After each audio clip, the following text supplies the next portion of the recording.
أعوذ بالله من الشيطان بسم الله الرحمن الرحيم. Alors, c'est la suite du conseil de la femme que j'ai décrété, bien sûr. Ah, j'ai beaucoup trop d'idées, beaucoup trop de réflexions. Hein. J'arrive même à m'embrouiller moi-même des fois. Alors, plus sérieusement, j'avais parlé des problèmes qu'on cause à la femme. Mais on ne peut pas juste dire le problème tel que c'est, mais on peut penser la solution. Voilà. Il faut toujours réfléchir à la solution. Voilà. Le problème, ok, on voit, et c'est que ça cause aussi, on voit, mais on passe à la solution. Hein. Il faut toujours réfléchir solution. Alors, quelle serait la solution pour la femme d'aujourd'hui? Et je parle de la femme croyante, la femme obéissante, la femme qui a une foi en Dieu, qui a de la spiritualité, peu importe la religion, qui veut vivre tranquillement avec sa famille, son mari, qui aime son foyer.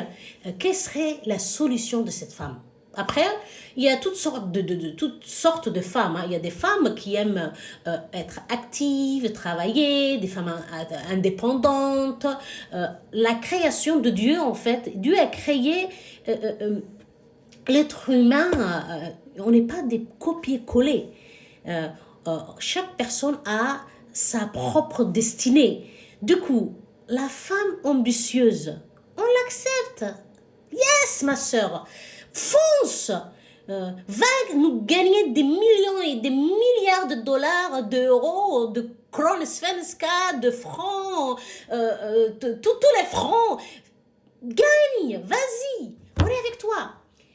Mais il y a aussi plusieurs sortes d'autres femmes, comme la femme au foyer. La femme au foyer est très importante dans cette vie.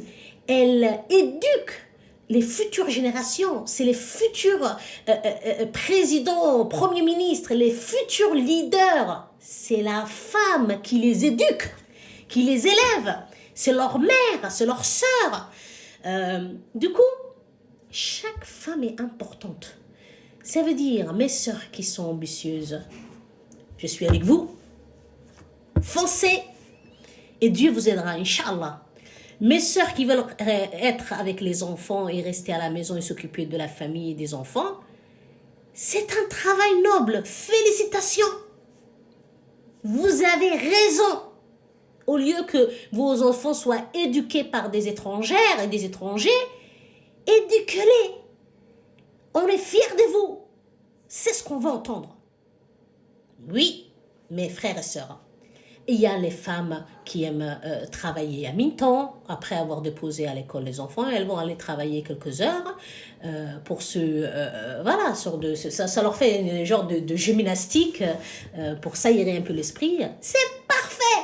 En fait, ce que j'essaye de vous faire comprendre, que en fait, chaque femme a sa solution. Je reviens. Du coup, chaque femme est importante. Et nous, en tant que femmes, mes sœurs, essayez de se soutenir. N'essayez pas de dénigrer vos sœurs qui sont femmes au foyer ou qui sont à la maison à s'occuper de leurs enfants.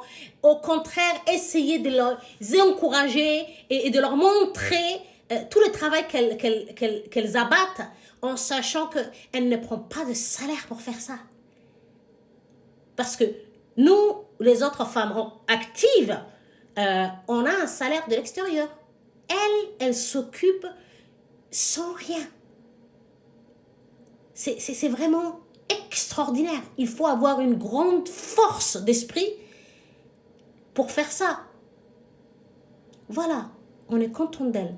Alors, je disais qu'il y a plusieurs genres de femmes et on accepte toutes les femmes, celles qui restent à la maison, celles qui travaillent, celles qui ne travaillent pas, celles que Dieu a donné des hommes riches, et même si elles ne s'occupent pas des enfants à la maison ou qu'ils n'ont pas encore d'enfants, qu'elles se relaxent. Pourquoi c'est stressé aller sortir dans le froid, sous la pluie, dans la neige, c'est fatigué. Parce qu'en fait, en tant que femme, Dieu nous a créés pour le bonheur. Il ne nous a pas créés pour la souffrance. Une femme, c'est comme une fleur. Et en fait, trop de soleil, trop de froid, trop de vent, trop de tout, bah ça, en fait, ça l'étouffe, ça l'épuise et ça la tue. Voilà. On est fait pour la douceur. On est fait pour le calme, l'harmonie. Voilà. Et tout ce qui est souffrance, c'est pour les hommes. Et c'est pas moi qui dis, hein, c'est pas moi qui ai décrété. C'est Dieu qui les a créés d'une façon qu'ils peuvent supporter la souffrance de cette vie. Aller travailler, aller chasser le gibier, aller... voilà. C'est eux. Nous, c'est plutôt s'occuper de nous-mêmes et de nos enfants, du mari, de nos papas, mamans. En fait, nous, on est la douceur. On n'est pas fait pour... on n'est pas fait pour casser des montagnes ou pour faire des routes, ou, même s'il y a des femmes qui le font très bien. Aujourd'hui, c'est vrai que la femme peut faire tout. Hein. Elle peut faire voler un avion, devenir pilote, comme elle peut être militaire, comme elle peut construire des maisons. C'est très bien. Mais il ne faut pas forcer, et ce n'est pas toutes les femmes qui doivent faire ce travail. Parce que sinon, les futures générations, qui va les élever? Qui? C'est les générations qu'on veut qu'ils nous sauvent, qu'ils améliorent le monde. Si tous ces enfants-là sont éduqués à l'extérieur, avec des gens qui ne les connaissent même pas, qui n'ont aucun lien de sang avec eux, et qu'on laisse ça à l'éducation nationale, à l'école, mais quel genre de société on va être? Déjà qu'on voit que c'est déjà catastrophique, hein? Que déjà ça va prendre, je ne sais pas, peut-être si on ne fait pas le travail, qu'on ne commence pas tout de suite, qu'on ne change pas nos habitudes tout de suite d'ici 2030-2050, ce monde, c'est... J'ai craint fort qu'en fait on va que vers le mal, que le bien. Du coup, il faut réfléchir. Alors voilà. La deuxième solution, c'est de laisser faire la femme ce qu'elle veut. Ça veut dire, elle fait ses propres choix. Celle qui veut travailler, elle discute de ça avec son mari ou avec son père et sa mère. Et mes sœurs, quand vous choisissez vos maris, faites attention. Parce que ça va avoir un impact positif comme un impact négatif. Ne choisissez pas n'importe quel homme pour vous marier.